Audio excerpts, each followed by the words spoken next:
Ever wondered who's really pulling the strings of your favorite football clubs? So you think you've got the team all figured out? The superstars, the game plans, the highs and the lows? However, the real game isn't happening on the pitch. The true power resides far from the thunderous roar of the stadium.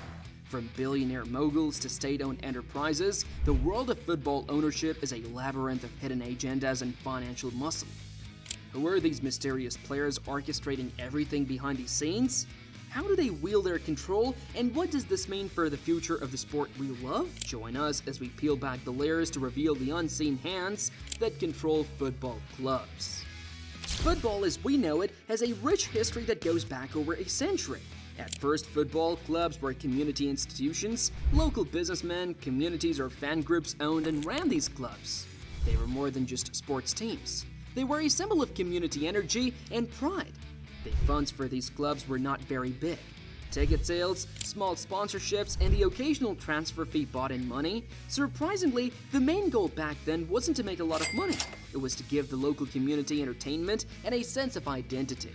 This fostered a close bond between the club and its supporters. However, things began to change in the late 20th century. Football quickly became more commercialized, especially after games started being shown on TV and lucrative deals were made for airing rights.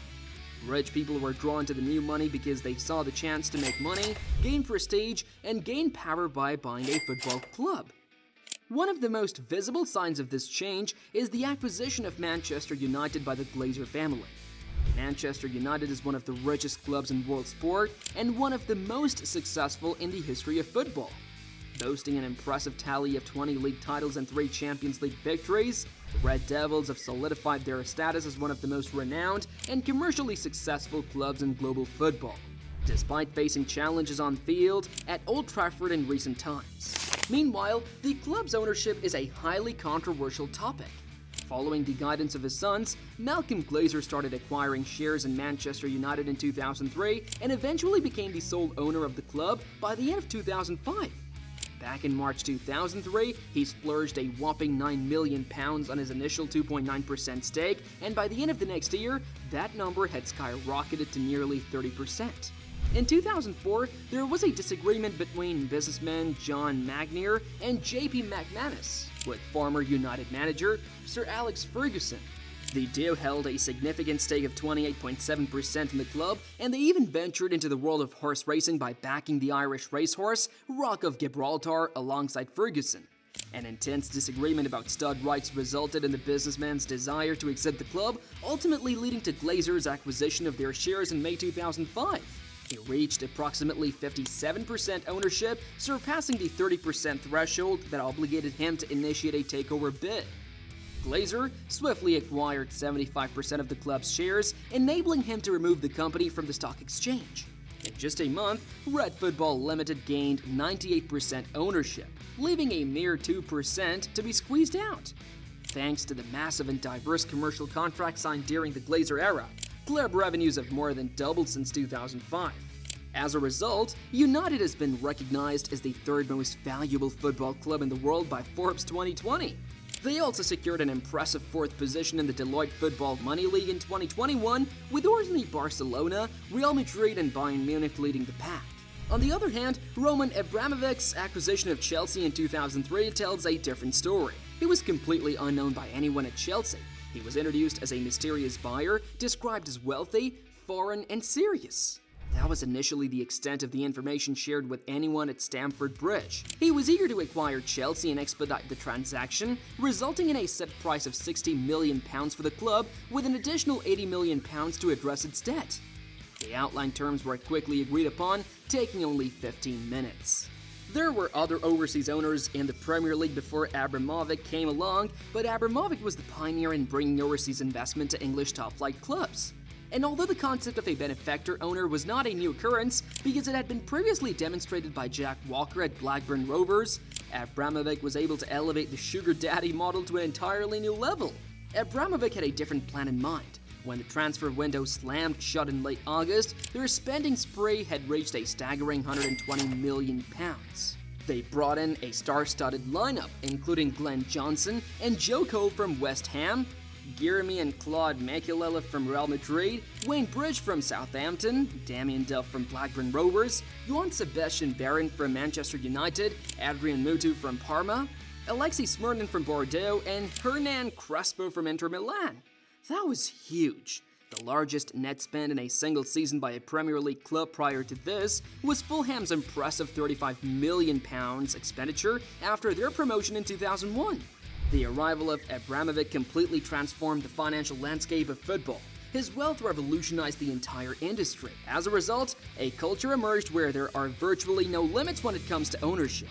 Traditional owners and chairmen found themselves contemplating not just the constraints of their wealth, but also the staggering fortunes that awaited them if they decided to sell to even wealthier individuals. It was a case of the rich getting richer as the cycle continued. That's just how things work in the world of business. But was it football? Football club management has changed a lot over the years. Rich people and states and sovereign wealth funds have become involved, which has added a new dimension to the game. Most of the time, these groups have a lot more means than even the richest people do.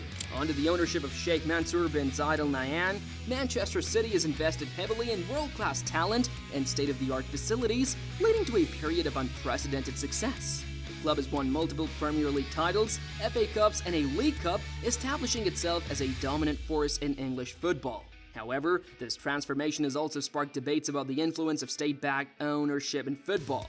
Another great example is when Qatar bought Paris Saint-Germain in 2011. A state-backed fund called Qatar Sports Investments bought the club and started putting a lot of money into it right away. PSG has spent hundreds of millions of euros in top players like Neymar and Kylian Mbappe since QSI took over the club. With this spending, PSG has moved to the top of European football. In the same way, the Public Investment Fund of Saudi Arabia bought a majority stake in Newcastle United in 2021. This move showed that Saudi Arabia wanted to become more involved in global sports, and they chose football as a way to do it. Do you actually know why states are investing in football? There are several reasons for this. One important factor is sports washing, which means using sports to boost a country's image and draw attention away from problems like human rights abuses. By having successful football teams, these states hope to create a positive association with their country. Boosting national pride and global impact is another reason. Football teams that do well can be seen as symbols of national success, which can make people feel proud of their country. These efforts can also be part of a larger plan to boost a country's soft power, which is its ability to persuade and attract others instead of forcing them to do what you want. However, state ownership isn't always a good idea. Human rights organizations and football fans are worried about the ethics of this kind of ownership. For example, the way Qatar treats migrant workers and Saudi Arabia's track record on human rights have both been highly criticized. Some people say that these countries use sports to avoid dealing with problems at home. Moreover, financial fair play regulations that are meant to keep the economy stable and encourage fair competition are often questioned. Some people say that states with a lot of money have an unfair edge because they can spend a lot more than traditional clubs can afford. UEFA, which is in charge of football in Europe, has had trouble regularly enforcing these rules, which has led to arguments about how effective and fair they are. Another important group in modern sports ownership is private investors and hedge funds. These groups often buy clubs with a financial plan in mind, with the goal of getting the best return on their investment. Private equity firms and hedge funds bring a different mentality to football club ownership.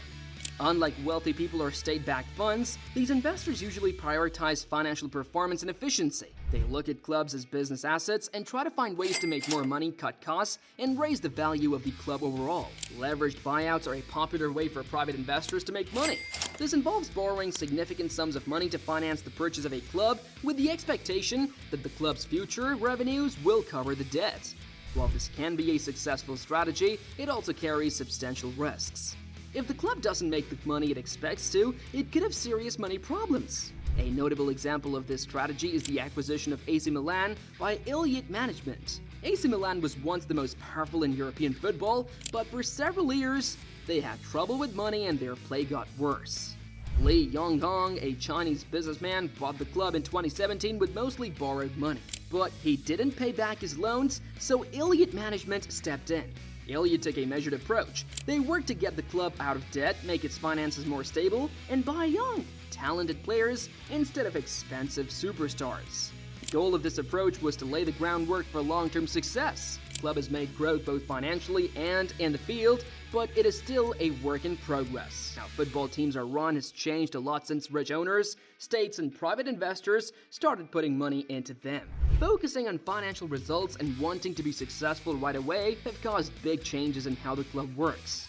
Player transfers have become a central aspect of club strategy.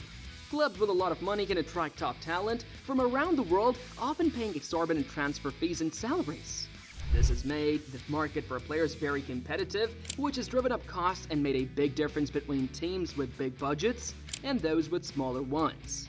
Also, the pay for players and coaches has gone through the roof. This has helped clubs get the best players, but it has also put a strain on the finances of those who can't keep up with the rising costs. There has never been more pressure to get results, with managerial changes becoming more frequent as clubs seek immediate success. Fans of football clubs are both excited and worried about the changes in who owns the clubs.